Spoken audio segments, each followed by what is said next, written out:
Last का 3-4 जो है उसमें नहीं है, वाइल चीज लक्ष्मीकांत उसको कवर करेंगे, तो ज़्यादा टफ नहीं है। एक एक शब्द है, जैसे 32, 33, 34, 35 ये सब वन लाइन है।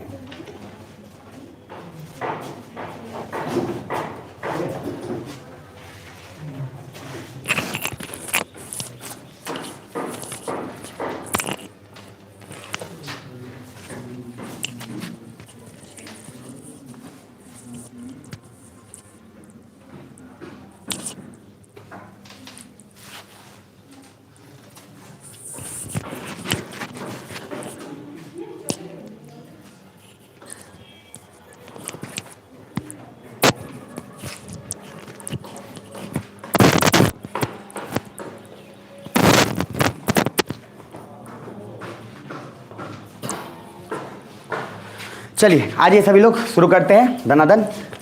क्या वो बोर तो नहीं हुए ना? मजा आ रहा है? अरे बोलो तो सही।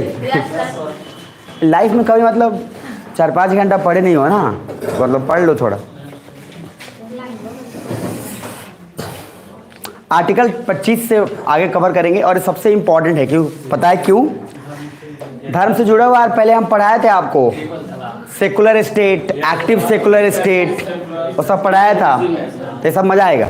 ठीक है, तो आर्टिकल 24 तक अपन कर चुके हैं, अब आगे 25 से आगे गाड़ी हमारी बढ़ने वाली है। तो पेज नंबर क्या है जरा बता दीजिए? 107। तो 107 ओपन कर लीजिएगा और जीवन के आनंद के लिए तैयार रहिए। आर्टिकल 21 क्या था? आर्टिकल 21 लाइफ और लिबर्टी। अब चलिए, अब टाइम को कितना देर हो रहा है इससे मतलब नहीं है, अब ये देखना है अभी कि मैं क्विक टाइम पे थोड़ा ज़्यादा कवर कराऊंगा। रेडी? सब रेडी हो ना? खा के आओ तब ठीक है, आ जाओ आगे। तो 107 पे आइए। आ तो जाओ, अब तो खा लिए सब, अब तो बोलो यस और नो। अब सब दिख रहा है, ये दिख रहा है कि अब खाए हैं। अच्छा जोर से बोला यस और नो? Yes sir. आओ 107 पे आइए, समझिएगा पेज नंबर 25 से 28। थोड़ा मैं तेजी जाऊंगा, आप अलर्ट रहना। हालत खराब से पहले अच्छा पढ़ लेते हैं। आइए, India is active secular state, याद है? बोला ना, एक्टिव सेकुलर स्टेट सर, जहां पे हर धर्म को इक्वली प्रमोट किया जाता है। जहां पे अलीगढ़ है तो BHU भी है, ये प्रियमल में ही पढ़ाया था मैं, सोवरिन सेकुलर सोशलिस्ट सब कुछ। ठीक है, सुन पा रहे हो? आ गया, नेक्स्ट आना। Government has no any official religion, citizen. अब सर आप एक एक लाइन समझते जाओ, बस मैं बोलूंगा रिपीट नहीं करूंगा, मैं बोल रहा हूं इसलिए समझते जाना। Citizen has freedom to adopt any religion, पूरी आजादी है जो धर्म आप चुने। Equal promotion of every religion, हर धर्म को बराबर प्रमोट किया जाता है। नीचे आते जाओ। नाउ नीचे सबसे first, individual and what individual can do with on religion. एक आम आदमी जो किसी नॉर्मल एक धर्म से जुड़ा है, उसके पास क्या क्या चीजें हैं करने के लिए। पहला कॉन्सेंस, फ्रीडम ऑफ कॉन्सेंस। ये क्या है नीचे देख लो। Conscience means voice of God in ethics, but here conscience means आपके भगवान के साथ आपका क्या रिलेशन है, इसमें गवर्नमेंट कुछ नहीं करेगी। आप भगवान को जैसा मानना चाहते हैं मानिए, नहीं तो मत मानिए, वो आपका कॉन्सेंस है। That is what is your connection with God is conscience. मतलब आप मानना है तो मानिए, नहीं तो मत मानिए, उससे गवर्नमेंट आपसे कोई मनवाने वाली नहीं है। सुना रहे? नीचे नेक्स्ट, प्रोफेस, दिख रहा है? प्रोफेस मतलब होता है everyone has right to inform their on religion to other. Profess मतलब आप अपने धर्म के बारे में किसी दूसरे से बता सकते हैं, कोई तकलीफ नहीं है। तीसरा प्रैक्टिस, दिख रहा है? प्रैक्टिस मतलब sir freedom to practice your religion. आप सर अपने धर्म को अपने हिसाब से जैसे मन वैसे प्रस्तुत करिए, हमें कोई तकलीफ नहीं है। नीचे आइए, प्रोपगेट और promote. You can propagate your religion but you can't do forceful conversion. आप अपने धर्म को दूसरे लोगों तक पहुंचा सकते हैं, लेकिन सर जबरदस्ती किसी को एक धर्म से दूसरे धर्म में बदल नहीं सकते। सुन पा रहे हो? नीचे आओ, पढ़ाओ ना कि छोड़ दूं? नीचे आना, बस अलर्ट रहना, मैं रिपीट अप नहीं करूंगा, इसीलिए दिमाग में अलर्ट रखना थोड़ा ऑफिसर की तरह। नीचे आओ, प्रोपगेट और प्रोमोट। उसके नीचे है religious injustice, freedom to make religious institute, no tax no reservation. मतलब मदरसा और कॉन्वेंट में कभी कोई टैक्स नहीं लगता क्योंकि वो अपने लेवल पे चलते हैं। मतलब आप अपने धर्म के अकॉर्डिंग आप अपना बना सकते हैं इंस्टीट्यूशन, कोई तकलीफ नहीं है। तो क्या क्या बोला? पहला बोला क्या सर, आप जो मानना है मानिए भगवान को, आपको जिसको बताना है आप किस धर्म के हैं बताइए, आप किसी को बोलिए इस धर्म को अपनाने के लिए, लेकिन ज़बरदस्ती आप नहीं करते। आप अपने धर्म को इक्वली प्रमोट कर सकते हैं, कोई भी संस्थान अपने धार्मिक लेवल पे खोल सकते हैं, कोई तकलीफ नहीं है। नीचे आइए, ट्रिपल तलाक और इंस्टेंटेनियस तलाक और तलाक विद्दत। अब यहाँ से सब कोई अलर्ट नहीं रहेगा तो बहुत कुछ खोएगा, क्योंकि यहाँ का करंट का जो बनता है यहाँ से बहुत ज़्यादा बनेगा। तो बस आपके ऊपर है, अब आप जानना, मैं रिपीट नहीं करूँगा, सच्ची बोल रहा हूँ। आगे, because husband immediately say and everything is over, that is injustice to Islamic women. Husband ने एक बार बोल दिया, बात खत्म, ऐसे तो सह रहे, बहुत बेकार है, अन्याय है ये। नीचे आइए, इन इस्लाम to say talaq sufficient time should be taken so that both can reconsider it, but it started off misusing. Misuse करने लगा था लोग। So Supreme Court order that it is wrong and don't exist in India, that is triple talaq is not recognised in India and to parliament to make a law and declare criminal offence done by anyone. इसलिए sir बोला गया कि अब कोई triple तलाक करे, मारो, खत्म करो, मतलब उसको सर जेल में डालो, जो भी करो, सब कुछ करो, क्योंकि सर ये क्रिमिनल ऑफेंस है। कोई अब ट्रिपल तीन बार तलाक तलाक तलाक बोल के नहीं कर सकता। मेरी बात समझ में आ रही है? नीचे आइएगा, तलाक तलाक जब बोले आप बोलो तबड़ाक तबड़ाक। नीचे आओ, it can be used in women rights और feminism in GS, there is direct question on triple talaq in UPSC. आप सर ये मेंस में चाहे इंटरव्यू में आराम से दे सकते हो कि ट्रिपल तलाक के हवाले में धर्म के आड़ में जो हो रहा था उसको ख़त्म किया गया। तो आप सर वीमेन एम्पावरमेंट में एग्जांपल दे सकते हो कि महिला के बारे में, जैसे क्वेश्चन पूछा गया महिला के लिए गवर्नमेंट ने क्या क्या किया है, what is the role of government in women development, या इन वीमेन को बेहतर करने में क्या किया गया, तो आप सर एग्जाम्पल दे सकते हो वहाँ पे ट्रिपल तलाक को ख़त्म किया गया। सुन पा रहे हो? पेज नंबर नेक्स्ट 108, यहाँ से आप जो बताया था ना आपको शुरू, personal laws, Hindu marriage act, Muslim marriage act, special marriage act. तो पहले हिंदू मैरिज एक्ट में आ जाओ। This types of laws are personal laws and इन धर्मों के कुछ प्रिंसिपल को लेके लीगल वैलिडिटी दे दिया जाता है। पहली बात, सब अपने अपने पर्सनल लॉ के अकॉर्डिंग कुछ ना कुछ बोल देते हैं, मेरा धर्म में ऐसा लिखा, मेरे धर्म में ऐसा लिखे, लेकिन आपको आज सच्चाई पता चलेगी। नीचे आइए, हिंदू मैरिज एक्ट में जरा देख लो, पहले हिंदू से ही शुरू करते हैं। हिंदू धर्म और नीच कर्म पॉसिबल नहीं है, ठीक? तो नीचे आइए, पहला एक है सप्तपदी, 7 स्टेप्स, मतलब हवन कुंड के आगे वहां पे खैर आपको क्या बोला जाता है कि सर हवन कुंड के पूरा घुमा दिया जाता है। नियम सप्तपदी का ये है कि 7 स्टेप, ये हवन कुंड है, 1 2 3 4 5 6 7, जहां 7 हो रहा है ये जरूरी नहीं कि पूरा घुमा के ही 7 होना चाहिए। अगर आप अग्नि के फेरे के सामने हिंदू मैरिज एक्ट के अकॉर्डिंग 7 स्टेप जहां पे और ले रहे हैं तो उसको कोर्ट या लॉ मानेगा कि आपकी शादी हो चुकी है। उसके आगे आप जो करिए, नीचे आइए, पहले saptapadi 7 steps, that is not 7 circle in front of हवन कुंड। सीधा बात है कि घूमे जा रहे हैं, अब यहाँ 7 स्टेप बोला गया है, इस 7 बार घुमा दिया, चक्कर खा के गिर जाएगा 2-3 आदमी। तो सर वो धर्म, उसके बाद आप क्या करते नहीं करते नहीं, कि लॉ क्या बोला कि सप्तपदी सिस्टम है, 7 स्टेप आप हवन कुंड के सामने लीजिए, चाहे जैसे भी लीजिए, वो हो गया तो आप मैरिज हो गया, बात खत्म। सुन पा रहे? नीचे आओ, लीगल वैलिडिटी, इसके अलावा सिंदूर लगाना ये सब आप कीजिए, but no legal validity given by law. कानून ये सिंदूर लगाना और ये सब कुछ नहीं बोलता है, सिंपल उस सप्तपदी को जानता है। बाकी सिंदूर लगाइए चाहे राख लगाइए, कोई उससे हमें कोई प्रॉब्लम नहीं है। नीचे आइए, अब ठीक है, आगे उसके अलावा mangalsutra and all is not by the law, आप कीजिए या मत कीजिए। तो ये सब हमारे सर कांड है ये सब, बट लॉ एक ही बात बोलता है, सप्तपदी सिस्टम, अग्नि के सामने 7 स्टेप आप कैसे भी ले लिए हैं, आपको मैरिज एक्सेप्टेंस माना जाएगा। बाकी अब आप इसके अलावा क्या करते हैं वो आप जानिए। अगर आप केस कभी फाइल करते हैं तो आपसे ये पूछा जाएगा कि अग्नि के सामने आपने 7 स्टेप लिया था, ऐसा नाच के नहीं, 7 स्टेप अगर लिया था सीधा सीधा तो आपका मैरिज एक्ट पॉसिबल है, नहीं तो पॉसिबल नहीं है। बाकी आप अगर ये बोलोगे सर हम 7 स्टेप, आप बोल रहे हैं ऐसे हम तो घूम के 7 बार ले लिए थे, तो सर कोई बात नहीं, 7 स्टेप लेना इंपॉर्टेंट था, कैसे लिए हो आप जानो, ठीक? नीचे आना, राइट में मुस्लिम marriage act, Muslim marriage act में है पॉलीगैमी। देखो इसमें पॉलीगैमी क्या है, husband can keep multiple wife but wife can not keep multiple husband. तो सोच रहे हो कितना घटिया बात, कितना इलीगल है। Husband can keep multiple wife, husband एक से ज्यादा वाइफ रख सकते हैं, लेकिन a wife can not keep more then 1 husband.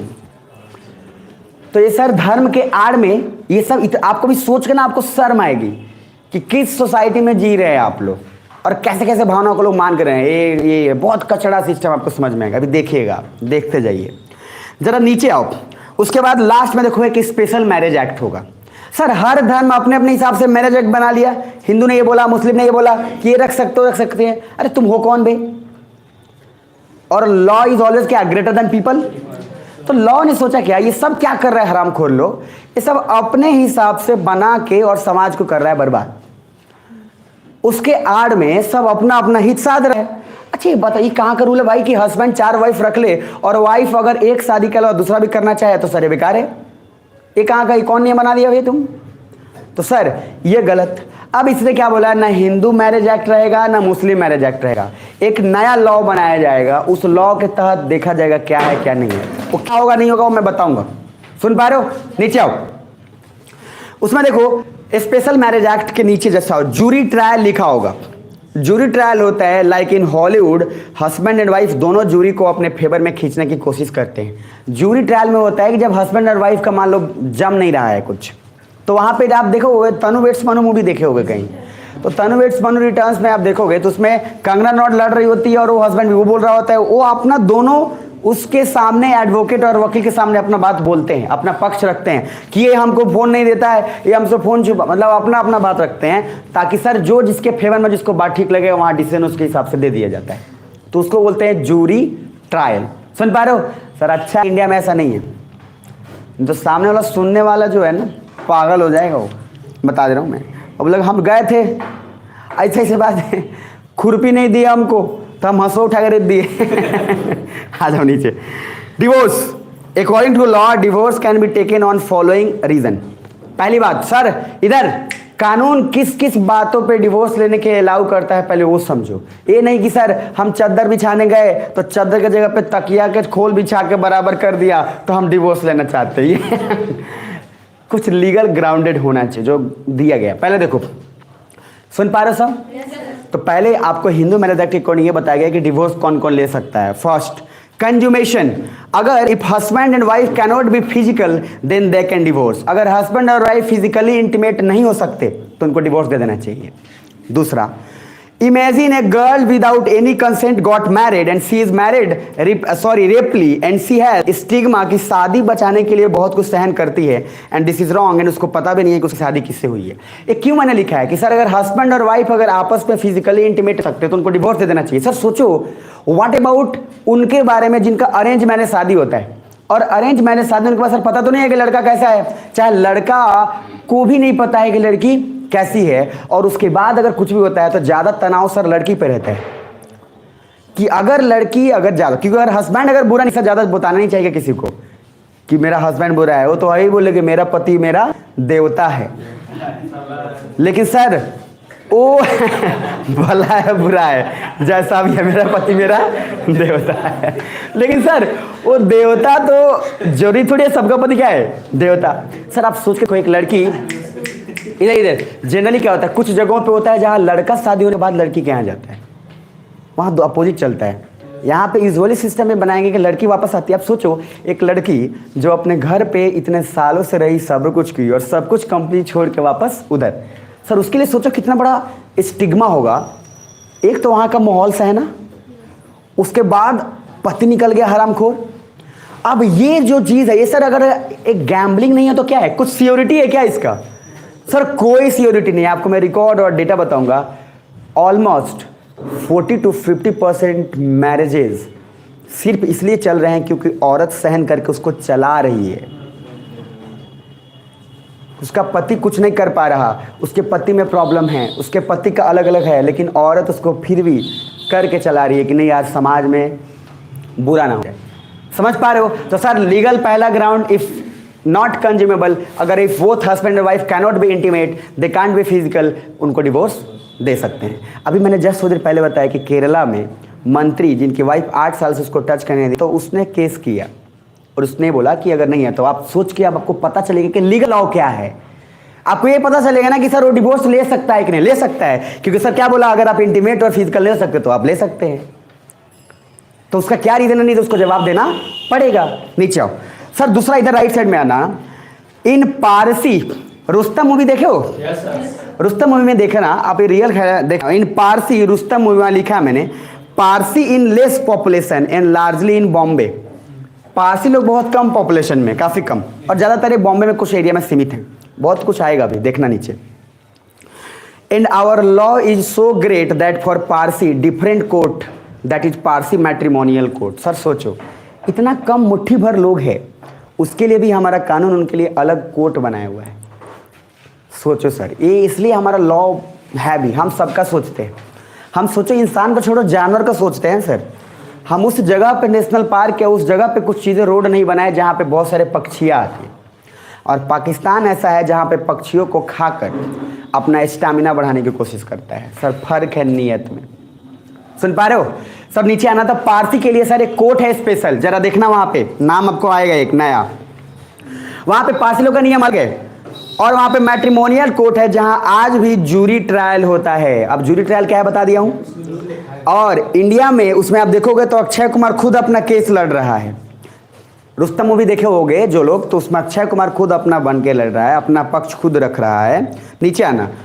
यहाँ आज भी जूरी ट्रायल होते हैं। इंडिया में 1970 के बाद जूरी ट्रायल बंद हो गया, बट पारसी के लिए आज भी होता है। वहाँ पारसी जज, पारसी ऑफिसर सभी बैठे रहते हैं।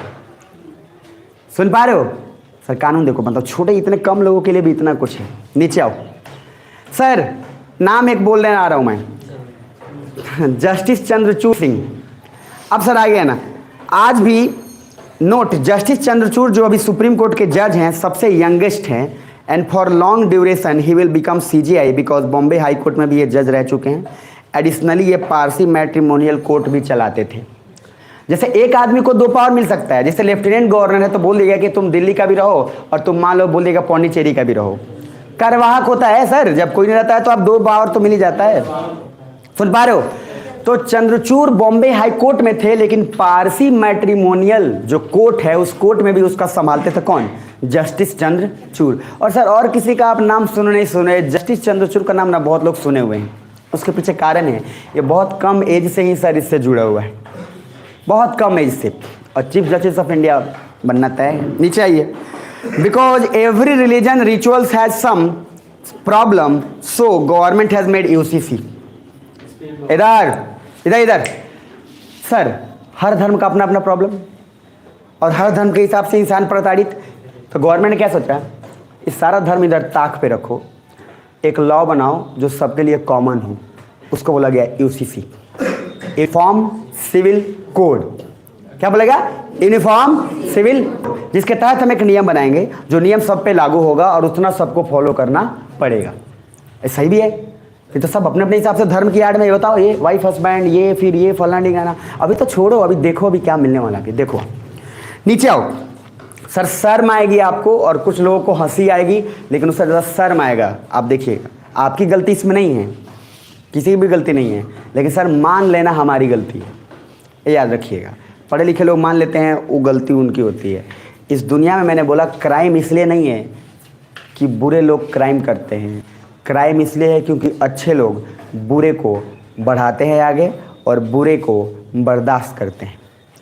हर बड़े बड़े फिलोसफर का एक ही स्टेटमेंट है, क्राइम सहना ही सबसे बड़ा क्राइम है। हम हर किसी को लगता है हम कहाँ जाए, हमारे बेटी बहन पे थोड़ी आया है, हमारे भाई पे थोड़ी आया। सर एक दिन आप पे भी आएगा। अगर आज आपके बगल में किसी बहन, किसी बेटी, किसी वाइफ, किसी गर्लफ्रेंड के साथ कुछ हो रहा है तो आपके भी घर में एक दिन होगा। अगर आप नहीं बोल रहे हो देख के, तब ये अब मान लो, ये अब मत सोचो कि उसके साथ हुआ आपके साथ नहीं होगा, हो के रहेगा। इसलिए सर बर्दाश्त नहीं करिए। इसलिए आप ऑफिसर बनने वाले हैं, आपको ये बात मान के चलना पड़ेगा कि गलत बर्दाश्त ना करेंगे ना सर, और गलत बर्दाश्त ना होने देंगे, बात खत्म है। सुन पा रहे हो? अरे सो गए क्या? आना जरा नीचे। सर ये सब चीज़ें सीखने को आपको नहीं मिलेगी कहीं, यकीन मानिए, मैं बड़ाई नहीं कर रहा, वैसे तो अच्छे हैं आदमी, लेकिन फिर भी आपको बोल रहा हूँ। यूनिफॉर्म सिविल कोड, तो सभी धर्मों को बुरी या कंट्रोवर्शियल चीज़ें हटा दी जाए और जो अच्छी चीज़ें उनको मिला कर एक UCC तैयार की जाए। UCC का मोटिव ये था कि हर धर्म में जो कुछ अच्छा है उसको निकाला जाए। ऐसा तो नहीं कि हर धर्म बुरा ही है, जो अच्छा है उसको निकाला जाए, जो बुरा है उसको फेंका जाए, और जो जरूरी है उसको मिला के नया लॉ बना दिया, जिसको नाम क्या है? Uniform civil code. आवाज़ नीचे। लाइक लास्ट ईयर हमने social security code and labour code बनाने की कोशिश करी थी। Similarly UCC is the labour code for religion. Now read the UCC from next page 109 पे आइए। अब जरा देखना ना, बहुत कुछ मजा आएगा आपको आज। सर रिजल्ट देना है ना? जोर से यस और नो? अरे भाषा हुआ पूरा एकदम जोर से थोड़ा सा यस और नो। अभी आना नेक्स्ट में नीचे पर्सनल लॉ। पर्सनल लॉ क्या है? Personal laws are set of laws in India that govern various aspects of persons like family, marriage, divorce, inheritance etcetera. The people of India belongs to different religion and faith. Sir ये क्या है? Personal laws क्या है? हर किसी का अपना personal अलग अलग क्या है, ओपिनियन है, अलग धर्म का नियम है, अलग धर्म के चोंचले हैं। कुछ लोग का ये नियम है कि सर अगरबत्ती जलाएंगे, कुछ लोग नहीं जलाएंगे। कुछ लोग अगरबत्ती पूरब में जला दे तो पश्चिम में का जला दिया, कुछ लोग इधर तो उधर का है। अरे भाई साहब इतना सारा है, तो सब क्या हुआ? पर्सनल लॉज जो आपने खुद बनाए। सरकार ने बनाए क्या? नहीं, आपने बना लिया कि बृहस्पतिवार को बाल नहीं कटवाएंगे, शनिवार को नहीं कटेंगे कि शनि भगवान माथा पर चढ़ कर डमरू बजाएंगे। भाई साहब कोई लॉजिक नहीं है, सुन पा रहे हो? कोई लॉजिक नहीं है, कोई कारण नहीं है। और याद रखो इधर आर्टिकल 15, आप भेदभाव जब तक एक्स फैक्टर वैलिड नहीं हो तब तक कर नहीं सकते। तो यहाँ सैटरडे को बाल कटवाना हमारा जन्मसिद्ध अधिकार है, जब तक कि कोई वाजिब कारण ना हो। सुन पा रहे हो? और कुछ लोग जो है ना वो जस्ट इसको कैसे जस्टिफाई करते हैं, शनिचर के कटवाला देखिए जरूर कुछ बुरा हो ही तो साथी, जरूर कुछ होगा बुरा, ऐसे बोलेगा उसको बोलना इधर आ, इधर इधर आ। और अगर बुरा हुआ या नहीं हो तो मेरे पे डिपेंड करता है, लेकिन अगर बुरा वाकई में अगर हो भी गया और तेरी वजह नहीं तो काटूंगा पहले तेरे को मैं। यकीन मानिएगा वो आपको सर डरा के गेम खेला जाता है। टूथपेस्ट का जन्म कैसे हुआ, उसके सर गजब का कॉन्सेप्ट है साइकोलॉजी। उसने बता दिया कि जो टूथपेस्ट से ब्रश नहीं करेगा तो उसका क्या होगा सर, उसका ये डर बैठा दिया कि उसको आगे चल के बहुत ही भयानक पायरिया हो जाएगा, तो ये हो जाएगा ये। पहले लोग दातुन वगैरह यूज़ करते थे तो कहाँ पायरिया हो जाता था, आज टूथपेस्ट, सेंसोडाइन सब यूज हो रहा है, लेकिन फिर भी सब हो रहा है। अरे है ना? तो सर ये एक साइकोलॉजिकल गेम है जो आपको डरा, जिसे बोला इधर सिक्योरिटी रहने का। आप डरो मत कि सैटरडे को गलती होगा। अरे आप अच्छा काम कर रहे हो, गलती कैसे हो जाएगा? सुन पा रहे हो? इसमें क्या पाप है? आगे है ना समझना। तो पहली बात, the Hindu personal laws apply to Sikh, Jain और बुद्धिस्ट। पहली बात ये कि हिंदू पर्सनल लॉज सिख, हिंदू के अंदर ही सब आते हैं। ये कौन कौन? सिख, जैन, बुद्धिज्म में सब उसी के अंदर। इनको को पार्लियामेंट 1956 के अकॉर्डिंग 4 भाग में बांटा गया। पहला देखो the Hindu marriage act 1955, highlight कर लेना, इंपॉर्टेंट है ये। उसके बाद क्या है? Hindu succession act 1956, the Hindu minority and guardianship act 1956 and the Hindu adoption and maintenance act 1956। Sir ये कुछ नया 4 बनाया गया अलग अलग कि हिंदू मैरिज एक्ट के तहत किस शादी को माना जाएगा कि हिंदू मैरिज एक्ट के तहत हुआ है। अगर कोई आदमी चाइल्ड अडॉप्ट करना चाहता है तो उसके लिए क्या नियम होगा। हर हिंदूज के लिए जो अलग अलग सक्सेशन या किसी को भी अपना वारिस बनाना चाहता है तो उसके लिए क्या नियम होगा। सुन पा रहे हो? तो सर ये 4 कानून बनाएंगे किसके लिए? हिंदू के लिए। जरा नीचे आना। शरीयत law of 1937 governs the personal matter of all Indian Muslims in India. तो शरीयत लॉ जो 1937 में था वो मुस्लिम्स जो सारे इंडिया में है उनके लिए था। अभी सुनते जाना, सुन रहे हो सब? नीचे आना। क्रिश्चियन का भी पर्सनल लॉ बनाया गया। Christian personal law, the Christian marriage act enacted during 1972 has instruction on dealing with matters related to matters of marriage. Jews are also govern by different personal laws. मतलब आप क्या देख रहे हो, हर धर्म अपने अपने हिसाब से रखा हुआ है शादी का। शरीयत लॉ किसके लिए? मुस्लिम्स। उसके बाद ज्यूज के लिए अपना, क्रिश्चियन के लिए अपना, तब अपना बना के रखा है। हिंदू के लिए 4 डिफाइन कर दिया गया और एक्ट है सर, एक्ट है तो ऑलरेडी ये पास्ट है 4। अब जरा आना और देखना प्रॉब्लम, सब में देखेंगे प्रॉब्लम। पहला, different unjust law in various religion. पहले आओ सर, हर धर्म में पहला है डाउरी सिस्टम। डाउरी समझ रहे हो ना सर? दहेज, कितना लोग बिक जाते हैं इसमें। दूसरा, ट्रिपल तलाक। उसके बाद आओ पॉलीगैमी। पॉलीगैमी क्या? मोर हस्बैंड है नहीं, मोर वाइफ। एक वाइफ एक भी हस्बैंड रखे वही ठीक है, but A husband can keep more than one wife. आओ इधर, निकाह हलाल। अभी सुनना सर, ये नाम अभी सुनना, और प्लीज मैं पहले बोल रहा हूँ, आप ऑफिसर्स हैं, हमेशा ओपन माइंडेड रहिएगा। एक धर्म या कोई धर्म, पहले भी कहूँ आपको ओपन रहना है सर, नहीं तो आपका इंटरव्यू और आपका रिजल्ट खराब होगा, नहीं चाहिएगा। बाईगैमी, सबका मीनिंग समझना। पहले तो डाउरी का मीनिंग समझ में आ गया, दहेज कैसे समझ में, अरे सुन रहे हो नहीं सुन रहे हो? दहेज सबसे बड़ा प्रॉब्लम है सर शादी का, ये हर जगह है, ये हर धर्म में लगभग मिला जुला के, कहीं ज्यादा कहीं कम, लगभग हर जगह है। नीचे आओ, ट्रिपल तलाक कौन नहीं जानता?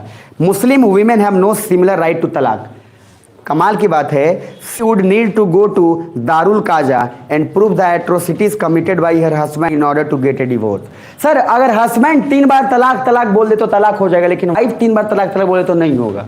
उसको प्रूव करना पड़ेगा दारुल काजा के पास जाके कि हस्बैंड के द्वारा गलती आपने की है, उसको प्रूव कराना पड़ेगा कि हमारे साथ गलत हुआ है, ये नियम के अकॉर्डिंग। ये सर समझ रहे हो किस लेवल का मतलब है अत्याचार। जरा नीचे आओ, अभी तो ये शुरुआत है, नीचे आओ। Bigamy, a Hindu second wife is devoid of her rights and also divested from everything. Sir Hindu में अगर कोई दूसरा शादी किया है जिस औरत के साथ, तो दूसरा औरत के पास कोई भी चीज अधिकार नहीं होता है यूजुअली। मतलब अगर एक वाइफ जिसकी हस्बैंड मर चुके दोबारा शादी कर रही है, तो उसको सारा प्रॉपर्टी से दखल कर दिया जाएगा, उसको पूरा हक नहीं मिलेगा जो किसी फर्स्ट वाइफ को मिला था। जरा अभी रुक जाना, नीचे आना, अभी यहीं तक मत रुकना। Polygamy, a rampant among Muslim men. Nikah halala, मैं बता निकाह हलाला क्या है? A practice under which the women wishes to remarry her former husband then she has to satisfy physically then nikah with other man. अगर सर एक औरत दूसरे मर्द से शादी करना चाहती है तो उसको पहले हस्बैंड के साथ फिजिकल रिलेशनशिप बनाना होगा, तब जाकर उसके परमिशन दूसरे शादी करता है। आप समझ रहे सर किस लेवल का काम? सोच के देखो सर, ये सब पता नहीं है आपको कि क्या होता है क्या चलता है। जरा नीचे आइए, नीचे। Property rights, only recently Delhi High Court announce that the eldest daughter can be the karta of Hindu undivided family property. लड़कियों को तो प्रॉपर्टी राइट्स तो सर दूर की बात है, उनको तो सर घर में रहने का भी ठीक ठाक से हो रही है। तो प्रॉपर्टी राइट्स तो अब जाके बोला गया कि सर जितना भाई का अधिकार होगा उतना ही बहन का अधिकार होगा। तो बहन सभी बोलती है अकेले नहीं का, हम हूँ बानी अब 50-50 थोड़ा 20-90 चाहे 20-80 नहीं चलेगा सर, पूरा चलना चाहिए। बारो अरे है ना सर, आप सोच के देख रहे हो ये धर्म के नाम पे क्या है? ये सर धर्म के नाम पे प्रताड़ना ही तो क्या है ये कि वाइफ कैन ऑलवेज, अगर शादी दूसरा करना चाहती है लगभग ना ही कर सकती हो। कौन इतना प्रोसेस से होके जाकर दोबारा शादी करेगा? इसलिए तो जैसी औरत दूसरा शादी करती है एक मुस्लिम्स में, तो आधा से ज़्यादा लोगों को तो ये लगता है कि ये शादी हो कैसे गया, इम्पॉसिबल का है सर टास्क ये। लेकिन सर देखो कमाल की बात, हरामखोर, a husband can keep more than one wife. सुन पा रहे हो? अच्छा गलत है कि सही है? अरे गलत है कि सही है? सर गलत है ये सर, इतना गलत बात है कि इसका कोई अंदाजा नहीं है। नीचे आइए जरा, नेक्स्ट। अब ये यूसीसी दिख रहा है सर, इतना भद्दा होने के बाद गवर्नमेंट ने यूसीसी बनाया, और देखिए क्या बनाया। UCC is a proposal to have a generic set of governing laws for every citizen without taking into consideration their religion. It seeks to replace the personal law based on the scriptures and customs of each major religious community in India with a common set of rules governing every citizen. क्या बोला गया कि जितना भी धर्म का rule है उन सब में से जो अच्छा है उसको मिला के एक नया कानून बनाएंगे, और उस कानून को फॉलो सबको करना पड़ेगा। आना जरा, legal provisions in India promoting UCC. UCC को प्रमोट करने के लिए क्या क्या लीगल प्रोविजन है जरा देख लीजिए। Article 44 of the DPSP in constitution says that article 44 in DPSP state shall endeavor to provide for its citizen a UCC throughout the territory of India. Since DPSP is only guidelines, it is not mandatory to use them. Sir DPSP क्या होता है? Mandatory होता है क्या? अरे पता नहीं था, डीपीएसपी कोई कंपल्सरी नहीं होता है, वो मन हो तो करे नहीं तो नहीं करे। वो तो एक गाइड बुक है कि जब आपको कुछ पता नहीं हो तो आप उसको सहारा ले सकते हैं। नीचे एडवांटेज ऑफ यूसीसी, जरा फायदा देखिए। पहला, provide equal status to all citizens and promote social justice and liberty. यार पहली बात तो कम से कम ये धर्म के आड़ में जो हो रहा है उसको तो कम से कम बचाएगा।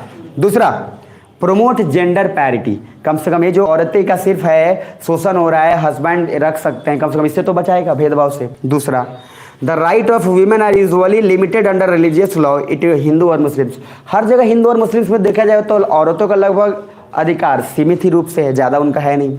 नीचे आओ। It is positive steps towards gender equality, women empowerment by removing prejudice like child marriage, bigamy, polygamy, etc. against women in some personal laws to support national integration। Sir ये उसी से फायदा क्या होगा? पहली बात ये कि सबसे फर्स्ट ये पॉजिटिव है, क्यों? क्योंकि जेंडर इक्वालिटी को प्रमोट करेगा। अरे है ना, छोड़ दे क्या? तो जेंडर इक्वालिटी को प्रमोट करेगा। देश का भी तो सर विकास उसी में होगा, क्योंकि इंटीग्रिटी बढ़ेगी, ओपन बढ़ेगा, नॉलेज बढ़ेगा, वो तो हो पाएगा। कम से कम ये हरामखोर लोग तो खत्म होंगे। नीचे आइए। It will fulfil constitutional provisions under article 44 which is directive to state by following fathers of Indian constitution, step towards India's commitment on UN convention on the elimination of all forms of discrimination against women. पहली बात कि UCC के through कुछ और भी India ने convention sign already बहुत सारा किया हुआ है कि ऐसा कुछ हम स्टेप लें जिससे कि वीमेन का जो चीज़ है वो ख़त्म हो सके, मतलब उनके साथ जो भेदभाव वो ख़त्म किया जा सके। बस यहाँ पे वापस समझना, कौन सा आर्टिकल पढ़ रहे थे हम?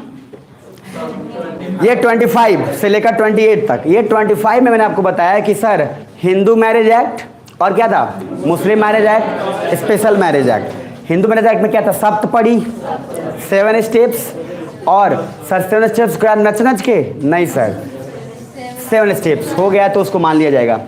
इतना सारा आप देखें पॉलीगैमी, बाईगैमी, उसके बाद मुस्लिम्स में देखें इतना सारा प्रॉब्लम है। हर धर्म का अपना अपना अलग अलग लॉजिक है। तो गवर्नमेंट ने क्या सोचा? सारा लॉजिक को करो ख़त्म और स्टार्ट करो नया लॉ जिसका नाम क्या है? कि यूसीसी। यूसीसी से क्या फ़ायदा होगा? सबको इक्वालिटी मिलेगा, जेंडर इक्वालिटी होगा, प्लस यार अन्याय से तो बचाएगा, कम से कम प्रताड़ना से तो बचाएगा। हाँ है ना? अरे बोलो तो सही। एक खा के आए हो कि सब सो के आए हो? मतलब चलो आओ, पेज नंबर 1111। आ गए? आगे कि नहीं आ गए? आ गए, आना जरा। तो सर आर्टिकल 26, 27, 28 सब नींद में लग रहा है। बोला था पहले ही, कोई नींद में नहीं है, पढ़ते रहना, ऐसे भी खत्म हो जाएगा, मौका नहीं मिलेगा। और सारा का सारा कल लिख के मुझे देना है, ठीक है सर? करके कल के कल चाहिए।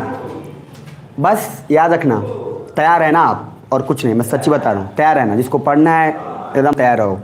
आर्टिकल 111 नहीं, आर्टिकल 26, 27, 28 जो कि पेज नंबर 111, इसमें देख लो, इसमें पूरा इस्तेमाल हो जाएगा पीछे का। पहला देखो, आप लोगों में याद है पढ़ाया था कुछ बातें सर, धर्म, स्टेट बोला था और सिटीजन। अरे एक ट्रायंगल नहीं बनाया था कि जनरली सिटीजन का क्या संबंध है स्टेट से, धर्म से, उसके बीच में कैसे टांग अड़ाता है। सर आज आपको कुछ पता चलने वाला है, यहाँ देख लो। पहला देखो, वहाँ मैंने लिखा है सिटीजन, बीच में लिखा है स्टेट, उसके बाद है religion. State educational institute, SEI, मतलब वो इंस्टीट्यूट जो केंद्र सरकार ने बनाया है। यहाँ आप रिलीजन को नहीं पढ़ा सकते। जैसे देखो केंद्रीय विद्यालय या केंद्र का जो भी कुछ इंस्टीट्यूट होगा, वहाँ पे धर्म के बारे में पढ़ाई नहीं होती है, चाहे वो कोई धर्म हो। सुन पा रहे हो? अब ज़रा वापस आना, नीचे देखना, चाहे CBSE बोर्ड हो, चाहे स्टेट बोर्ड हो, चाहे केंद्रीय विद्यालय हो, योर क्वेश्चन विल बी कि फिर रामायण और महाभारत क्यों पढ़ाते हैं। अधिकतर लोग को ये लगता है कि रामायण आप क्यों पढ़ाते हैं स्कूल में। तो याद करो, रामायण से क्वेश्चंस कभी भी नहीं पूछे जाते हैं। रामायण सिर्फ एक किताब पढ़ने के लिए दिया जाता है जो सभी के लिए इक्वली अच्छा है उसमें, पर रामायण का क्वेश्चन अलग से एग्जाम नहीं पूछा जाता। अगर किसी को याद हो, पहले सरकारी स्कूल में रामायण की किताब होती थी, मिलती थी पढ़ने के लिए, लेकिन रामायण के बेसिस पे सिर्फ क्वेश्चंस पूछे नहीं जाते हैं सर, क्योंकि वो सेंट्रल गवर्नमेंट का है। और सेंट्रल गवर्नमेंट जब बोले तो दिमाग में रखना कि वहाँ धर्म के बारे में सिर्फ पढ़ाया नहीं जाएगा, और अगर एक धर्म के बारे में पढ़ाया जाए तो दूसरे और सारे धर्म के बारे में भी पढ़ाया जाएगा। जरा नीचे आओ। सो Ramayan taught as it is Hindi literature and also it's taught on moral literacy ground। ऐसा बिल्कुल नहीं होता कि रामायण के आड़ में आपसे हिंदुइज्म पे क्वेश्चन पूछा जाता है, ऐसा नहीं है सर। ये इंडिया में ऐसा पॉसिबल है। नीचे आओ, नीचे। Because according to article 26, 27, 28 SEI में रिलीजन कोई नहीं पढ़ा सकता। अगर आप प्रेयर लाइक सरस्वती वंदना वगैरह नहीं बोलना चाहते देन कोई बात नहीं, आपको कोई फोर्स नहीं करेगा।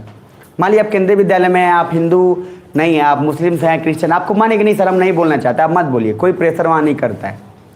और अब्दुल कलाम पढ़े हो ना, तो सर अपना बात है, सीधी सी बात है। आपको ऐसे लोग मिलेंगे, ऐसे मुस्लिम्स मिलेंगे जो सर रामायण इतनी बार देखे हैं जितना कोई हिंदू नहीं देखा होगा, मैं गारंटी देता हूँ, और उसको उससे ज़्यादा पता होगा। और कोई और नहीं सर, बहुत कोई हैं ऐसे, एक नहीं हज़ारों लाखों लोग हैं जिनको रामायण के बारे में पूरा, और हिंदू चाहे जो भी धर्म है उनको स्पेशली कम पता होता है, उनको ज़्यादा पता है। छुप छुप के रामायण देखा करते थे कुछ लोग, ठीक है सर, धर्म के आड़ में। लेकिन एक ऐसा भी तो गांव है जहाँ टीवी रामायण चल रहा है और सारे लोग बैठ के देख रहे हैं। अरे पहले नहीं होता था क्या? होता था, क्या हिंदू क्या मुस्लिम, मज़ा आता था यार वो रामायण, मतलब वो अलग अलग ही दिन था वो। नीचे आओ, अब आओ नीचे। रिलीजियस एजुकेशनल इंस्टीट्यूट, पहली बात मैंने बोला स्टेट एजुकेशनल इंस्टीट्यूट, मतलब अरे सुन रहे हो, मतलब ऐसा इंस्टीट्यूट जहाँ पे केंद्र अगर कुछ भी कर रहा है तो वहाँ धर्म के बारे में पढ़ाया नहीं जाएगा। दूसरा, एक ऐसा जगह जहाँ पे रिलीजियस एजुकेशनल इंस्टीट्यूट है, REI, मतलब अब यहाँ पे धर्म की नाम पे, जैसे मदरसा है, क्या है, अब यहाँ पे समझना, अब यहाँ मजा आएगा। इधर इधर सभी कोई जाग जाओ, मोहन प्यारे जाग जाओ लोग, देखो इधर। अकॉर्डिंग टू, वहाँ देखना, PMI पाई फाउंडेशन सुप्रीम कोर्ट जजमेंट, बस अभी नाम याद रखना है, ये ज़्यादा रखना नहीं। इफ REI मतलब क्या, रिलीजियस, धार्मिक संस्थान, धार्मिक शिक्षण संस्थान, they can ask for state intervention. सुनो, यूपी के सारे मदरसों ने गवर्नमेंट से बोला कि हमारे यहाँ NCERT का किताब पढ़वाइए, क्योंकि हमारे बच्चे सब खोखले हो रहे हैं, मदरसे की किताब पढ़ के उनको इतना काबिल नहीं हो पा रहे कि वो एग्ज़ाम क्वालिफाई कर सकें। तो मदरसा अगर चाहे तो खुद केंद्र या राज्य को बोल सकता है कि आप हमारे यहाँ ये पढ़ाइए या ये नहीं पढ़ाइए, लेकिन गवर्नमेंट कभी भी ये नहीं बोल सकती मदरसे को कि तुम ये पढ़ाओ या तुम ये नहीं पढ़ाओ। पहले सुन पा रहे हो, मदरसा यूपी के सारे लोगों ने बोला, और ये सर बहुत बड़ा प्रॉब्लम है। बेसिकली यूपी के जितने भी मदरसे हैं उसमें कमाल की बात सर ये हुई है कि हर मदरसे ने ये बोला कि NCERT हमें पढ़ना है। क्या पढ़ना है? अब उन्होंने NCERT क्यों बोला? आज देखो, आज मुस्लिम्स लोग के एग्जाम सब दे रहे हैं तो हाँ, तो कम्पीट नहीं कर पाते। जय बात कर लीजिए एक बार, तो सुनिएगा ध्यान से। तो सबसे पहले अगर मदरसे, मैंने बोला आपको कि यूपी में अगर उन्होंने बोला क्या हमें NCERT, इधर इधर हेलो हेलो, हमें NCERT पढ़ाना है अपने बच्चों को, गवर्नमेंट ने बोला ठीक है डन, लेकिन गवर्नमेंट क्या हस्तक्षेप करी क्या? नहीं, गवर्नमेंट नहीं बोल सकती कि तुम NCERT पढ़ाओ। उसके पीछे भी नियम देखते जाओ, मजा आएगा। सेंट स्टीफेंस कॉलेज और सबका देखो, इधर आगे नीचे देखो। तो सर यूपी के सारे मदरसों में NCERT पढ़ाई जाती है बिकॉज मदरसा ने यूपी गवर्नमेंट को बोला, यूपी गवर्नमेंट ने मदरसा को नहीं बोला। अरे सुन पा रहे हो? पहले नीचे आओ, एक एक चीज बारीकी से समझना, नहीं तो सर राजनीति में फंस कर रह जाओगे। एक एक चीज को समझो, पहले नीचे आओ। If no funding of state in REI then state can't do intervention. सुनो, अगर मदरसा में केंद्र या सरकार या राज्य सरकार का कोई पैसा नहीं लगा है उसमें, तो उसको हिम्मत नहीं है कि उसके बीच में हस्तक्षेप करेगा। अगर उसने फंडिंग किया है तब भी फंडिंग करने के बावजूद भी उसके पास इतनी कैपेसिटी नहीं आएगी कि उसके धर्म के बीच में वो हस्तक्षेप करेगा, लेकिन वो बता सकता है कि हाँ ऐसे पढ़ाया जा सकता है या ऐसे पढ़ाया जा सकता है। धर्म के बारे में वो कोई भी राय नहीं देगा। अरे सुन पा रहे हो? नीचे आओ, नीचे नीचे। अब आना, इफ REI सेमी फंडेड, क्या है? मतलब मान लो मदरसा में गवर्नमेंट ने भी पैसा दिया और कुछ मदरसा ने भी अपना लगाया, देन देखो जरा, बहुत मजेदार है सर। देन स्टेट उसके वेलफेयर में पार्टिसिपेट करके बोल सकता है कि ठीक है ये पैसा आप हॉस्टल में यूज कर लेना या बच्चों के हेल्थ पे एक्सेट्रा। तो स्टेट बस इतना बोल सकता है कि चलो हम पैसा दे रहे हैं तो इसको आप हेल्थ पे या खाना पे या किसी पे वहां पे आप हेल्प कर सकते हैं, कोई तकलीफ नहीं है। सुन पा रहे हैं? जरा नीचे आइएगा। REI इज फुली फंडेड, अगर मदरसा मान लो पूरा फुली फंडेड है, किसके द्वारा? सेंट्रल गवर्नमेंट या स्टेट गवर्नमेंट, तब जरा देखना, then state interference in welfare plus administrative matter. Welfare plus administrative matter में नो रिलीजियस मैटर। आप फुली फंडेड भी दोगे तब भी उसके धार्मिक विवाद में आप हस्तक्षेप नहीं कर सकते। जरा नीचे ना, दिल्ली यूनिवर्सिटी में सेंट स्टीफेन कॉलेज है। Saint Stephen's college sir fully funded है। अभी देखना, अभी सुनना और मजा आएगा आपको, अभी समझना एक एक चीज। सेंट स्टीफेंस कॉलेज का क्या इंपॉर्टेंस है, क्या है, सुनना। तो जरा आओ, दिल्ली यूनिवर्सिटी में सेंट स्टीफेंस कॉलेज है। स्टीफेंस कॉलेज इज REI क्योंकि एक क्रिश्चियन के लिए है, फुली फंडेड। सुन पा रहे हो? क्रिश्चियन के लिए है ये स्कूल, लेकिन फुली फंडेड है सरकार के द्वारा। जरा देखना नीचे, but state cannot destroy the originality or character of REI in spite of it is fully funded by a state। Sir भले ही स्टेट ने पूरा फुली फंडेड उसको किया है, लेकिन उसके धर्म और उसके नियम कानून को स्टेट बदल नहीं सकता। तो सर क्या हो सकता है? तो केंद्र क्या करेगा? केंद्र ने ऐसा बोला, सुनिए मैं आपके रिलीजियस या किसी स्टेप को बदलूंगा नहीं, लेकिन आपसे रिक्वेस्ट ये है कि क्रिश्चियन का कॉलेज है तो सिर्फ क्रिश्चियन ही नहीं पढ़ेगा और भी पढ़ेंगे। अगर आप क्रिश्चियनिटी धर्म के हैं तो 50% मतलब 50% सीट पे सिर्फ क्रिश्चियन। सेंट स्टीफेंस कॉलेज में 50% सीट जो है वो रिजर्व है किसके लिए? क्रिश्चियन के लिए 50%। एंड देन जो दूसरा नेक्स्ट 50% है उसमें सारे लोग आएंगे। तो उनसे क्या किया? आपको धर्म के बारे में हस्तक्षेप भी नहीं किया, बोला कि आपको क्रिश्चियन ही चाहिए ना, तो क्रिश्चियन के लिए 50% आप अपना रख लीजिए, बाकी 50% के अलावा सारे लोग उसमें आ जाएंगे। ऐसा सुन पा रहे हो? कमाल की बात यह है सर कि सेंट स्टीफेंस कॉलेज में यहां तक कि दिल्ली यूनिवर्सिटी में अगर लीडरशिप का चुनाव होता है तो वहां भी भाग नहीं लेती saint Stephen's college. Delhi university में होता है ना, अरे जैसे आप कन्हैया कुमार तो जेएनयू में हुआ, तो दिल्ली यूनिवर्सिटी में भी होता है ना कि कौन वहां का बना कौन नहीं बनेगा। सर वहां सेंट स्टीफेंस कॉलेज पार्टिसिपेट नहीं करती है। इनफैक्ट इंटरव्यू और एंट्रेंस एग्जाम होता है सेंट स्टीफेंस कॉलेज का सेपरेटली। मतलब आप दिल्ली यूनिवर्सिटी में एडमिशन लेने के लिए एक तो एंट्रेंस दे दिए, सेंट स्टीफेंस कॉलेज में एडमिशन लेने के लिए एक और एंट्रेंस आपको देना पड़ेगा। सुन पा रहे मेरी बात? और वो 50% इसी वजह से क्रिश्चियंस वहां होते हैं, वो कभी भी ब्रेक नहीं होता। और इसीलिए स्टीफेंस कॉलेज में एडमिशन लेने के लिए आपको थोड़ी मशक्कत थोड़ी नहीं ज़्यादा करनी पड़ती। क्या समझ पा रहे हो? आप जरा बताओ, है तो फुली फंडेड, सारा पैसा कौन दे रहा है? केंद्र। लेकिन क्या धर्म को आड़े लेने दिया क्या? नहीं सर। इनफैक्ट इस बार बहुत सारे IAS IPS जो निकले उसमें बहुत सारे सेंट स्टीफेंस कॉलेज के हैं। सुन पा रहे हो? बहुत सारे हैं उसमें। इधर अरे सो गए क्या? नीचे आना जरा, नीचे।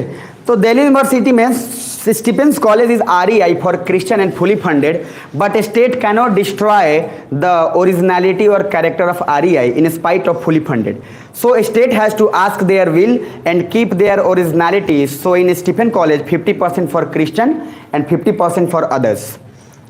स्टेट सेड कि दिल्ली यूनिवर्सिटी का कट ऑफ फॉलो करना होगा, बट स्टीफेन सेड कि we also want to take interview, so state said okay.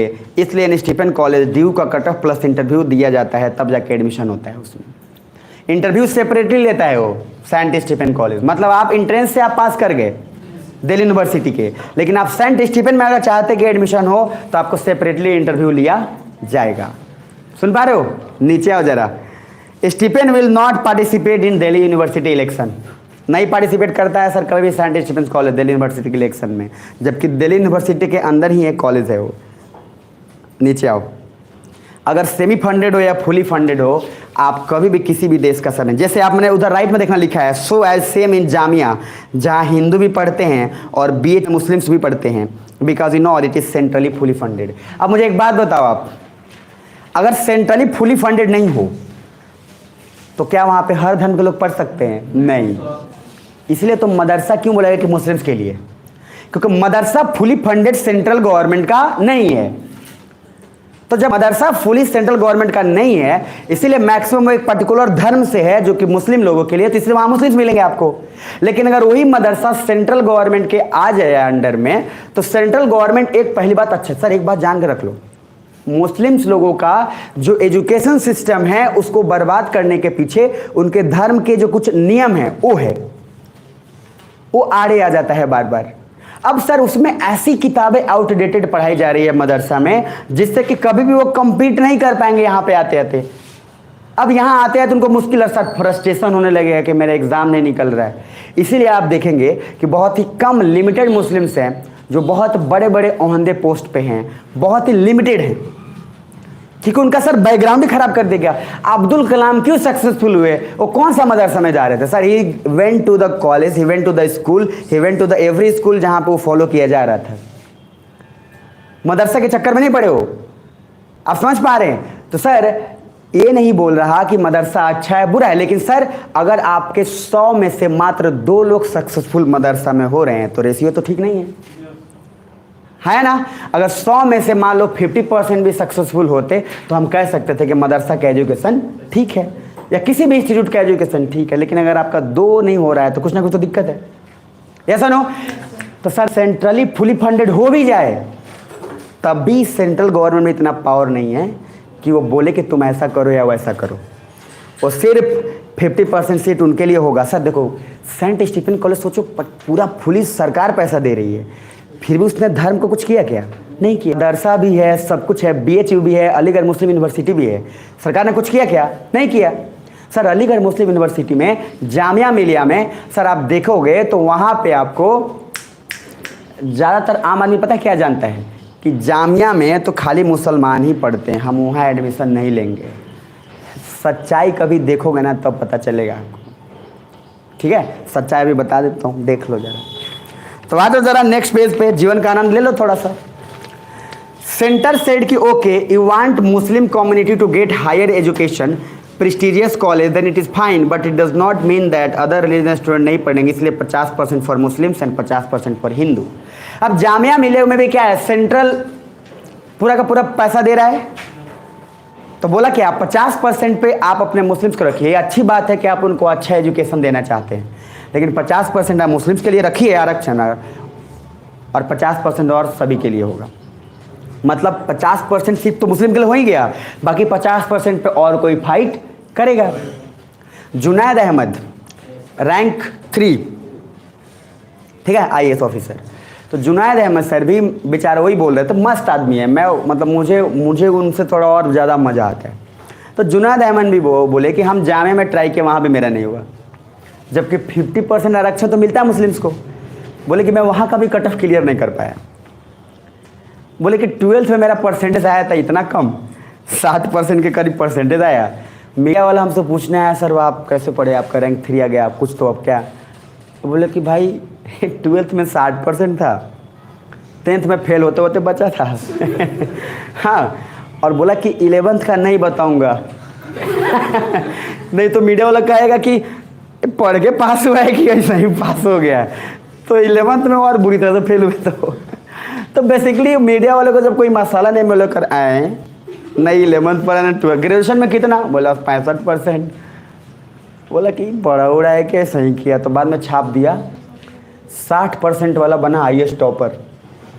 कुछ मसाला नहीं मिला उसको। तो जुनैद अहमद बोला कि जब उसको कुछ मसाला नहीं मिला, वो तो मसाला लेने मेरे पास आया था, उसको देखा कि ये आदमी फेल ही फेल किया है, अब कह रहा है कि क्या मसाला था, लिख दिया 60% वाला बना IAS टॉपर। बाद में हम न्यूज़ में देखे, पेपर में देखे, तो हमको इतना हंसी आया कि क्या बोले। नीचे आ जाओ जरा, आ जाओ। तो सर आपको मिलेगा जामिया का मास कम्युनिकेशन जो है वो बेस्ट है सर। मास कम्युनिकेशन सर सबसे बेस्ट है, वहाँ पे बहुत लाखों लोग ट्राई करते हैं मास कम्युनिकेशन के लिए, मीडिया और इन सब से रिलेटेड, ठीक है ना। लेकिन सर सेंटर सेड कि आप इंट्रेंस रखिए, बेशक से मुस्लिम के लिए लो कट ऑफ रखिए, बट इंट्रेंस रखिए। They did it similarly in BHU, Aligarh and Khalsa et cetera, हर जगह। सर सेंटर ने बोला कि इधर मास कम्युनिकेशन के लिए बहुत ज़्यादा लाखों फॉर्म आ जाते हैं सर, मुस्लिम्स में भी बहुत ज़्यादा आ जाते हैं, हिंदू में भी, और सारे धर्म में भी बहुत ज़्यादा। तो क्या बोला सेंटर ने, सुनिए, इंट्रेंस एग्जाम रखिए, कट ऑफ रखिए, क्योंकि आप मुस्लिम यूनिवर्सिटी धर्म पे है तो आप उनका कट ऑफ कम रख लीजिए, बाकी लोगों का कट ऑफ हाई कर दीजिए। सुन पा रहे हो? सेम BHU में है, बनारस हिंदू यूनिवर्सिटी, तो हिंदू में है तो 50% आप उसके लिए रखिए, बाकी 50% और सारे लोगों के लिए रखिए। सेम अलीगढ़ में आइए, मुस्लिम के लिए 50% रखिए, बाकी क्यों? क्योंकि सेंट्रली फंडेड है, क्योंकि सेंटर इसको पूरा का पूरा फंडिंग करता है। अब अगर बनारस यूनिवर्सिटी बोले नहीं हम अपना ही मनमानी करेंगे, तो पॉसिबल नहीं है सर, क्योंकि क्या बोला, India is active secular state जहां हर धर्म को इक्वली प्रमोट किया जाता है। सुन पा रहे हो सर? इससे मजेदार और क्या होगा। और सेंट स्टीफेंस कॉलेज का सर अलग ही केस। सोचो, पूरा पैसा देने के बाद भी कोई गवर्नमेंट ने बोलेगा तुम्हारा धर्म तो हम कुछ करने नहीं जाए। यहाँ पे तो लोग, कोई आदमी किसी को थोड़ा बहुत पैसा दे देता है, मदद कर देता है, तो कहता याद बा दे रही वो बार बार आपको जताएगा, याद है ना सर? नीचे आओ, article 2930 it says about minority rights, दिख रहा है? माइनॉरिटी कम संख्या वालों के लिए बताता है। अच्छा, माइनॉरिटी क्या होता है? सिंपल सा बात है, किसी भी स्टेट या राज्य में जो कम संख्या में है तुलनात्मक उनसे जिनसे ज्यादा में है, तो उसको माइनॉरिटी बोलता है। पाकिस्तान की बात करें तो वहाँ मुस्लिम ज़्यादा हैं, हिंदू कम है, तो हिंदू क्या हो गया, माइनॉरिटी में हो गए, बात खत्म। कोई भी हो जाए। आइए नीचे, माइनॉरिटी का कोई लीगल डेफिनेशन नहीं है। Simply if you are less in particular area then you are minority of that area. आप उस एरिया में अगर सबसे कम है तो आपको माइनॉरिटी बोल दिया जाएगा, बात खत्म। नीचे आइए, Tamilians are minority in Delhi and Punjabi are minority in Karnataka. Sir आपको पंजाबी अगर साउथ में कहाँ मिलेंगे? अरे तमिल तो कर्नाटका में है, पंजाबी नहीं मिलेंगे आपको। पंजाबी आपको दिल्ली बिहार इधर मिल जाएंगे, साउथ में नहीं मिलेंगे, उधर पगड़ी वाले ज़्यादा। तो सर हम क्या बोलेंगे कि पंजाबी जो है लिमिटेड है, माइनर है, माइनॉरिटी है। कहाँ पे? साउथ इंडिया में। और हम लोग की तरफ भी साउथ इंडियन कहाँ मिलते हैं आपको? मिलेंगे क्या? तो सर हमारे यहाँ वो नहीं मिलते, तो हमारे यहाँ क्या है, माइनॉरिटीज हो गए। केरला के लोग इधर मिल जाएंगे तो सब बहुत कम मिलेंगे, तो क्या होगा, माइनॉरिटी। अरे हाँ समझ गए। नीचे आओ, दिल्ली में सर सोच के देखो इंडिया का लॉ कितना मस्त है। फिर भी पारसी लोगों के लिए कोर्ट एक स्पेशल है, जबकि पारसी लोग कितना मुट्ठी भर है। सर जैन लोग भी उतने ही भर हैं, उनके लिए भी दिल्ली में सर जैन ऑर्गेनाइजेशन चलता है, जिसमें यूपीएससी की तैयारी फ्री में करवाया जाता है, इसलिए कि सर जैन लोग भी कुछ कर सकते हैं। आ रहा समझ में? वहाँ देखो जीटो नाम से चलता है ऐप, वहाँ पर देखिएगा। इन दिल्ली जैन मेड जीटो, जहाँ जैन बच्चे यूपीएससी की तैयारी करने आते हैं ताकि वो प्रमोट कर सके कि जैन भी यूपीएससी कर सकते हैं, जैन को भी जाना चाहिए। सुन पा रहे हो? एक कारण है सर। नीचे आओ, आप ट्रस्ट इन सोसाइटी बनाते हैं, उसमें लिमिटेशन होते हैं कि आप इतने खर्चे कर सकते हैं, बस डिफरेंट बिकॉज उसमें सोसाइटी एक्ट अलग से चलता है। मतलब आप ट्रस्ट और एक्ट बनाते हो, मैंने बोला कि आपको तो अधिकार है ना। अरे नहीं बोला, ट्रेड यूनियन संगठन बनाने का आपको अधिकार है, आप बनाइए, बस उसमें कुछ जो नियम है उसको फॉलो आपको करना पड़ता है कि हाँ आप कितना टैक्स दे सकते हो, कितना नहीं दे सकते हो, क्या कर सकते हो, क्या नहीं कर सकते हो। सुन पा रहे हो? अब आपने जैन धर्म का ऑर्गेनाइजेशन बना लिया और सब किसी को जबरदस्ती पकड़ के खाली जैन जैन बना रहे हो, तो गलत बात है ना सर। सुन पा रहे हो? कमाल की बात देखो सर, इंडिया में माइनॉरिटीज़ के लिए सब कुछ है और पाकिस्तान में हरामखोर माइनॉरिटीज़ छोड़ो मेजोरिटीज़ के लिए ठीक ढंग से कुछ नहीं है। सोचो ना, जैन इतने मुट्ठी भर है फिर भी इनके लिए इतना कुछ है। सर यही इंडिया और पाकिस्तान और कंट्री में फ़र्क है, जहाँ पे बीएचयू भी है और अलीगढ़ मुस्लिम यूनिवर्सिटी भी चलता है, और बीएचयू में भी दोनों पढ़ते हैं और मस्त पढ़ते हैं। ये आम आदमी लोग को लगता है क्या कि जामिया में खाली मुसलमान हम वहाँ नहीं जाएंगे। जैसे बोलो पापा बोलेंगे बेटा जामिया में जा, पता है बोले हद तेरी, जामिया में क्या जाएंगे, बनारस यूनिवर्सिटी चल जाएंगे, तो एक्चुअली वो भी पढ़ा हुआ नहीं है। क्योंकि सर मास कम्युनिकेशन इतना पॉपुलर है कि आपको जामिया में हिंदू इतने मिल जाएंगे, आपको आइडिया ही नहीं। समझ पा रहे हैं? और वहाँ पे ये धर्म जो सोच रहा है, ये लगता है ये पढ़ने वाला होगा ये ये जो धर्म सोच रहा है पढ़ने से पहले, ये हमको नहीं लगता कि ये पढ़ पाएगा। ये बेहतर है दो ही काम करो, या तो झंडा लेके जाके वहाँ कहाँ लाल किला पे जंतर मंतर पे एकदम क्या करो, आंदोलन करो। क्या को पढ़ने आ रहे हो तुम, नेता बनना, उधर जाओ। सर इधर दिमाग में रखो कि आप जहाँ से पढ़ोगे और जहाँ ट्रेनिंग में जाओगे लबासना में, सब होंगे वहाँ, हिंदू मुस्लिम सब होंगे, सिख ईसाई सारा होगा, सबके लिए एक ही नाश्ता होगा। ऐसा नहीं हिंदू आओ इधर बकरा खाओ, ए पारसी इधर आओ ये कुछ और कुछ खाओ, वो कुछ और। अरे सर बराबर है। और ट्रेनिंग के बाद जब आप जाते हैं ना, तब आपको कहते हैं कि वी विल मिस लवासना, तो आप लवासना को मिस नहीं करते, आप उन लोगों के साथ जो रहे हैं वो मिस करते हैं, है ना। तो सर आर्टिकल 30 तक रहा यहाँ तक। आर्टिकल 30 से 35 मेजोरिटीज़ और स्पेशल अभी पढ़ेंगे और उसको लक्ष्मीकांत में पढ़ के ख़त्म करके निकलेंगे। तो ओवरऑल फंडामेंटल राइट में अभी एक पार्ट बचा है यूथेनेसिया। यूथेनेसिया को एक एनर्जी के साथ उसको ख़त्म कर लेंगे और उसके बाद फिर जीवन का आनंद लेंगे। मज़ा आ गया? yes, नहीं आ गया? yes, अरे सर अभी तो टाइम 9 बजा है, अभी कहाँ घूम रहे हो सुन पा रहे हो अभी? अच्छा मजा है कि नहीं, बोला जोर से। yes, आराम से चीज़ों को सुनना सर। देखो लाइफ में कभी कभी मेहनत करने का मौका मिले ना तो कर लेना, क्योंकि हम लोग जैसे पागल बड़े कम लोग हैं। गलत कि सही? yes, अच्छे लोग बहुत होंगे, पागल लोग बहुत लिमिटेड होते हैं। अच्छे लोग तो काफ़ी हैं, अपन अच्छे नहीं हैं अपन पागल है। बाकी सुनना, इधर जितना पढ़े हो सोच के देखो, थीम 1 से थीम 2 थीम 3, लगभग हम थीम 4 पे आ गए हैं कि 3 पे। तो सर ये थीम 3 फंडामेंटल राइट्स है। अब ये पूरा ख़त्म है। इसके बाद सर देखो कैसे टॉपिक एकदम क्विक ख़त्म हो जाएगा। क्यों? क्योंकि इसके बाद का टॉपिक है प्रेसिडेंट एंड गवर्नर। अब जब मैं प्रेसिडेंट पढ़ाऊँ केंद्र में तो गवर्नर पढ़ाऊँगा, एक ही साथ ख़त्म करूँगा। जब मैं पढ़ाऊँगा सेंटर उसी समय पढ़ाऊँगा स्टेट, वहाँ पे एक ही साथ। जब मतलब वहाँ पे लोकसभा, यहाँ SLA, बस एक साथ निपटा दिया। और बाद में लास्ट में आते आते सारा छोटे कॉन्स्टिट्यूशनल बॉडीज़, CAG, फिर उसके बाद कंट्रोलर, DA, जितना सारा है, CGI, सब कुछ वहाँ जो भी है सब पढ़ा देंगे एक साथ इकट्ठे, पूरा ख़त्म होगा और सबका डिटेलिंग होगा। फिर आपका बजट और सारा कुछ उसमें आएगा, हलवा सेरेमनी सब आएगा। तो सर अभी तक जो पढ़े हैं उसको रिपीट कर देते हैं और फिर हम लोग जीवन का आनंद लेते हैं। रिपीट कर दें? अरे है ना, बोलो। ठीक है सर। तो आर्टिकल सर फंडामेंटल राइट कहने के लिए सर मज़ा आया कुछ पढ़ के? पहले बताओ, कुछ मिला सीखने को? तो सर पॉलिटी तो पहले ख़त्म कर लिए थे ना, क्यों पप्पू? सुनना, फंडामेंटल राइट्स का बस पिक्चर जो बोल रहा हूँ उसको दिमाग में कीवर्ड्स रखो, बस काम हो जाएगा। फंडामेंटल स्टार्ट किए थे तो मैंने कुछ बताया था, क्या बताया था? पहला फंडामेंटल राइट का फर्स्ट पेज याद करो, क्या बताया था?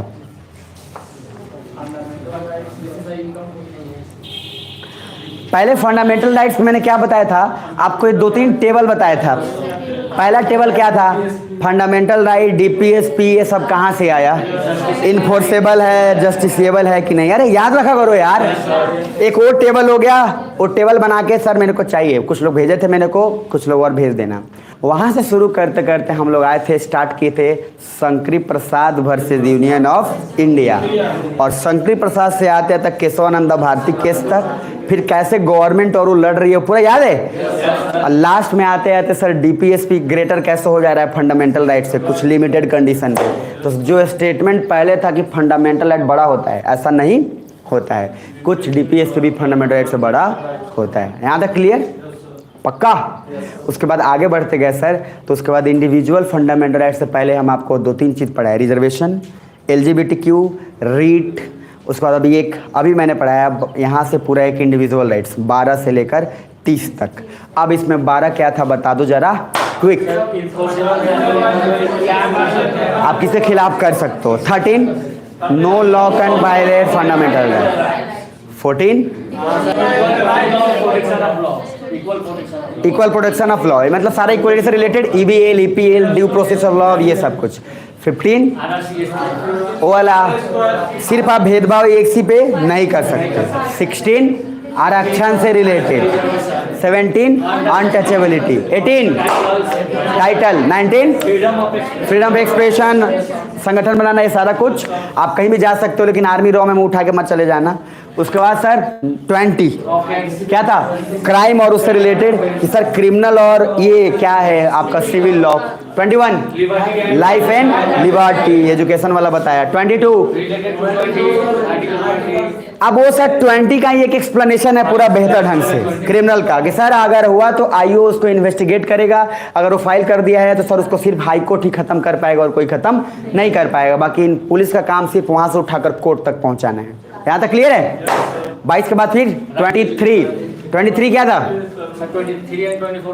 तो 23, 24, 25, 26 नहीं सर, 23, 24 और 25 से 28।